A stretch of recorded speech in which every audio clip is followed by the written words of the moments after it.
ஆயுர்வேதம் ஒரு பொக்கிஷம், நம் ஆயுள் நீட்டக்கும் அற்புதம். டாக்டர் ஸ்ரீவர்மாஸ். வட்டம் 59, 57 ஆகிய 2 வட்டங்களில் 3 இடங்களில் சுமார் 2,20,00,000 ரூபாய் செலவில் கட்டுமானங்களுக்கு இன்றைக்கு பணிகள் துவக்குவதற்கு அடிக்கல் நாட்டப்பட்டிருக்கின்றது. அதேபோல் சென்னை மாநகராட்சியினுடைய பெருநகர மாநகராட்சியினுடைய பொது நிதியிலிருந்து 2 பணிகள் 59வது வட்டத்திலும் 55வது வட்டத்திலும் சுமார் 2 கோடி ரூபாய் செலவில் கூடுதல் வகுப்பறைகள், அதேபோல் பல்நோக்கு மைய கட்டிடங்கள் கட்டுவதற்குண்டான பணிகளை இன்றைக்கு துவக்கி வைத்திருக்கின்றோம். இந்த ஒட்டுமொத்தமாக சுமார் 4.5 கோடி ரூபாய் அளவில் 5 திட்டப்பணிகளுக்கு இன்றைக்கு அடிக்கல் நாட்டியிருக்கின்றோம்.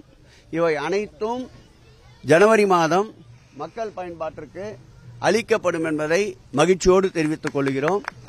திராவிட மாடல் ஆட்சியில்தான் சட்டமன்ற உறுப்பினர்கள், உள்ளாட்சி பிரதிநிதிகள், நாடாளுமன்ற உறுப்பினர்களுடைய மேம்பாட்டு நிதி முழுமையாக அடித்தட்டு மக்களுக்கு, வறுமை கோட்டிற்கு கீழே இருக்கின்ற மக்களுக்கு பயன்படுகின்ற வகையில் இதுபோன்ற அங்கன்வாடி கட்டிடங்கள், அதேபோல் பல்நோக்கு மண்டபங்கள், கூடுதல் வகுப்பறைகள் போன்ற பணிகளுக்கு அதிக அளவு நிதி செலவிடப்படுகின்றது என்பதை மகிழ்ச்சியோடு தெரிவித்துக் கொள்கிறோம். வறுமை கோட்டிலே இருக்கின்ற மக்களுடைய வாழ்வாதாரத்தை முன்னேற்றுவதற்கும் அவருடைய அடிப்படை தேவைகளை நிறைவேற்றுவதற்கும் திராவிட மாடல் அரசு தொடர்ந்து தன்னுடைய பணியின் பயணத்தை தொடர்ந்து கொண்டே இருக்கும் என்பதை தெரிவித்துக் கொள்கிறேன்.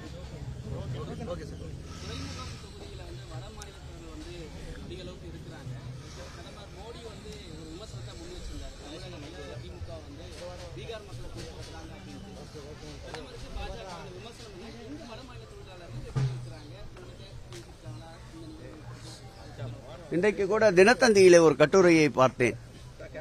முழுக்க வடமாநில தொழிலாளர்களுடைய பேட்டியை எடுத்து அதில் பிரசுரித்திருந்தார்கள். இது சட்டத்தின் ஆட்சி, திராவிட மாடல் ஆட்சி, மாண்புமிகு தமிழக முதல்வர் அவர்கள் ஆட்சி செய்கின்ற இந்த மாநிலத்திலே எல்லோருக்கும் எல்லாம் என்பதுதான் எங்களுடைய முதலமைச்சரின் தாரக மந்திரம். இன்னார் இனியவர் என்ற சொல்லே இந்த ஆட்சியில் இல்லை. அனைவரும் இந்த ஆட்சிக்கு வேண்டியவர்கள்தான்.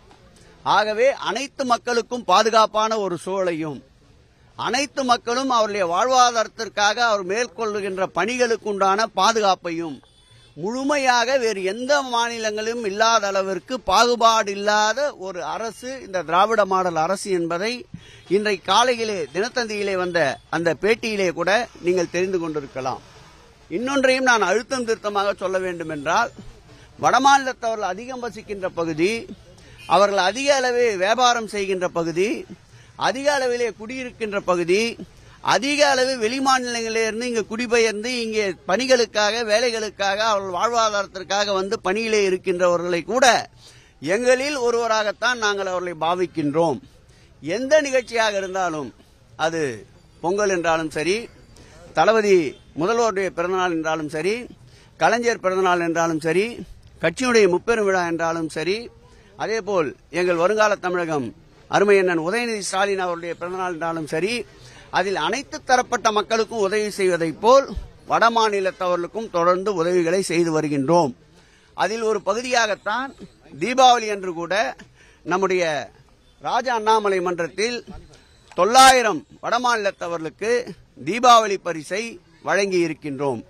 இப்படி தொடர்ந்து எங்களுடைய பணி மத, இன, மொழிகளுக்கு அப்பாற்பட்டு மனிதநேயத்தோடு அனைவரும் மனிதர்கள் என்ற ஒரு மனித நம்பிக்கையோடு மனிதநேய ஆட்சியாக மாண்புமிகு தமிழக முதல்வர் இந்த ஆட்சியை நடத்தி கொண்டிருக்கின்றார். ஆகவே வேறுபாடுகளுக்கு இந்த மாநிலத்தில் இடமில்லை.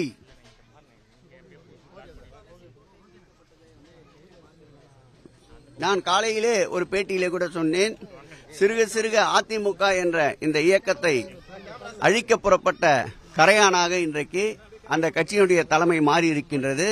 எந்த சூழலிலும் பாரதிய ஜனதாவை இந்த மண்ணிலே வேரூன்ற வைக்க மாட்டோம் என்ற சபதத்தோடு திராவிட மாடல் ஆட்சி நடந்து கொண்டிருக்கின்றது.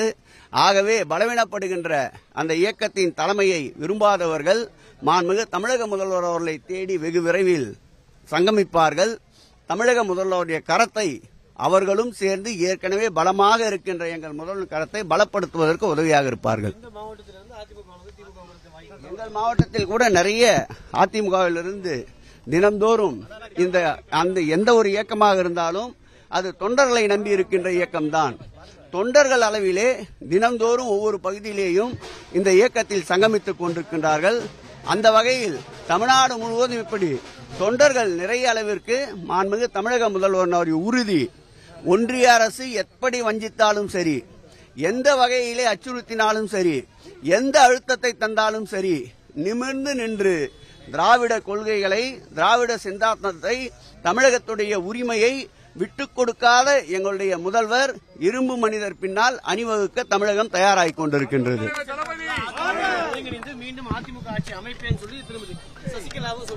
அது அவர்களுடைய நம்பிக்கையாக இருக்கலாம்.